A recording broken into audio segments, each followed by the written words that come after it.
We've got two domain controllers deployed, DC and DC2.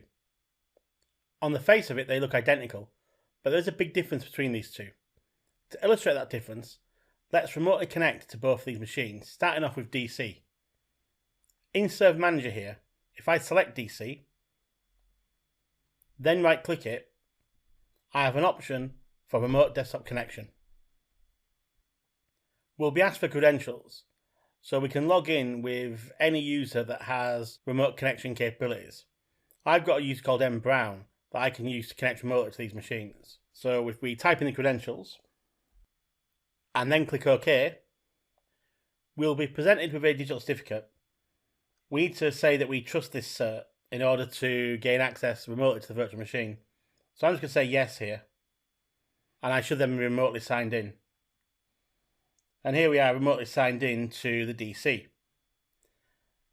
It looks and feels like any Windows Server desktop. If I minimize this remote connection, then select DC2, right click DC2 and remote desktop connection. And I can use the same credentials to remotely connect to DC2.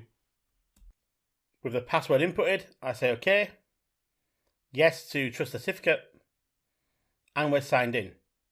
And immediately we should be able to see the difference. It turns out DC2 is a server core deployment, and DC has the full GUI deployment. There are major differences between server core and a full GUI deployment, the most notable being no graphical interface. When this server core machine was deployed, we had to do some local configuration to get it on the network.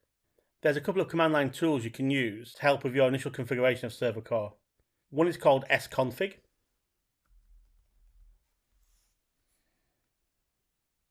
And you can see by using sconfig, we can configure everything from the network settings, date and time, even the local administrator credentials can be configured.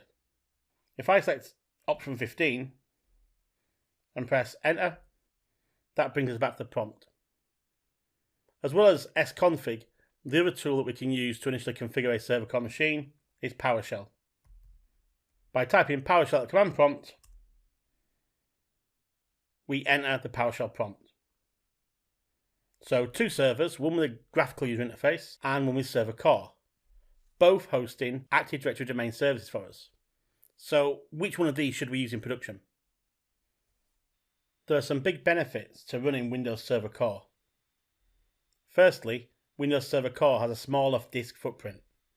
We only install the server roles we need, so we don't have a lot of unnecessary components taking up our disk space.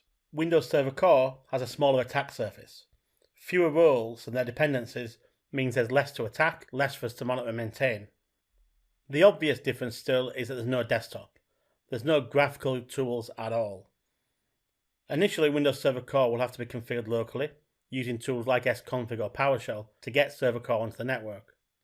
After that, it should be fully administered remotely, using tools like Windows Admin Center and Server Manager, which is part of the remote server admin tools.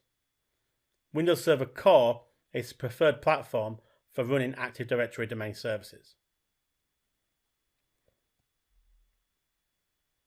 In this module, we have discussed what Active Directory domain services is, and you've learned why Active Directory domain service is important for modern networks.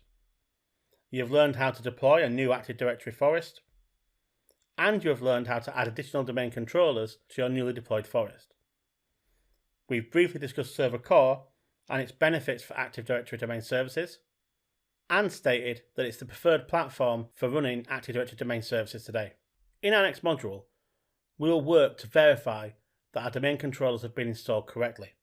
We will talk about some of the things that can go wrong during a domain controller deployment. We will also be taking a look at some of the additional roles deployed as part of Active Directory domain services.